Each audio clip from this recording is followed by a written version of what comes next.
Hello there. Seperti biasa kita akan membahas serba-serbi soal-soal TOEFL ya.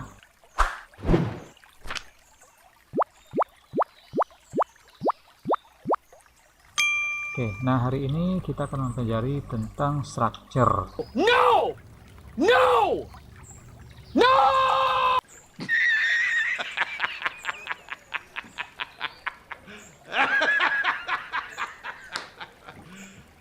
You serious?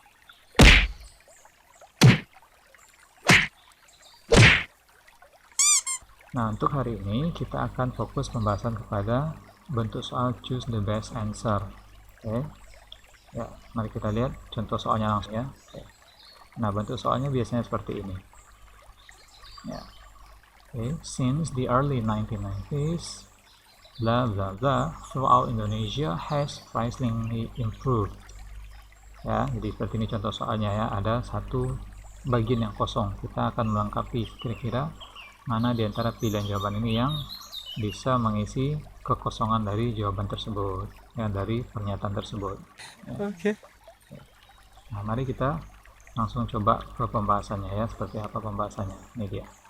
Oke, nah kembali diingatkan bahwa dalam pembahasan soal TOEFL, terutama berkaitan dengan structure, yang terpenting adalah kita akan membahas unsur-unsur kelengkapan sebuah kalimat.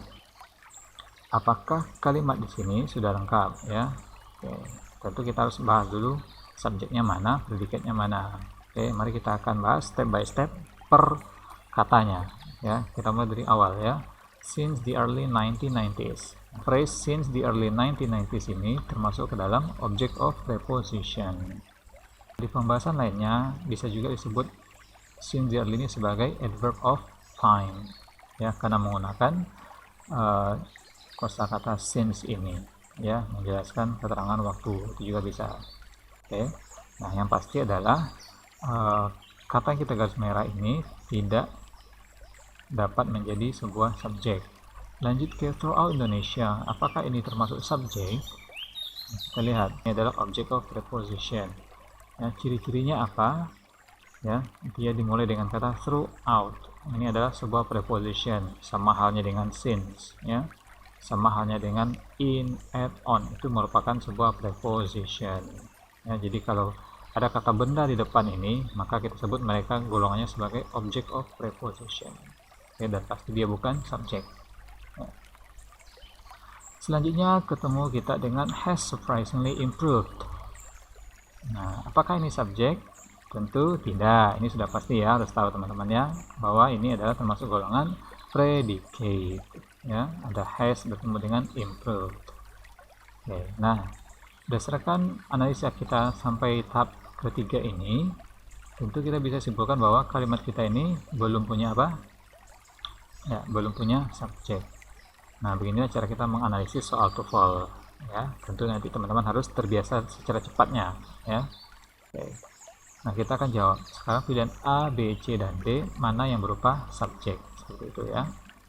Oke, ada dua cara mengerjakan soal seperti ini kalau kita sudah bisa analisis ya. Satu, kita bisa langsung menebak mana sih subjek dari keempat kalimat ini. Tetapi kalau tidak bisa ya, atau ragu, maka kita bisa manfaatkan teknik eliminasi. Kita sudah tahu nih bahwa kalimatnya ini sudah punya predicate ya. Nah, tentu kalau sudah punya predicate, kita akan eliminasi semua pilihan jawaban yang mengandung predicate.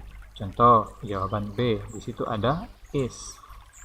Nah, tentu tidak boleh kita penggunaan is di sini. Kenapa? Is juga merupakan salah satu predicate. Nah, saat kita ambil jawaban is ini, jawaban B ini kita ambil, maka akan terjadi kasus double predicate.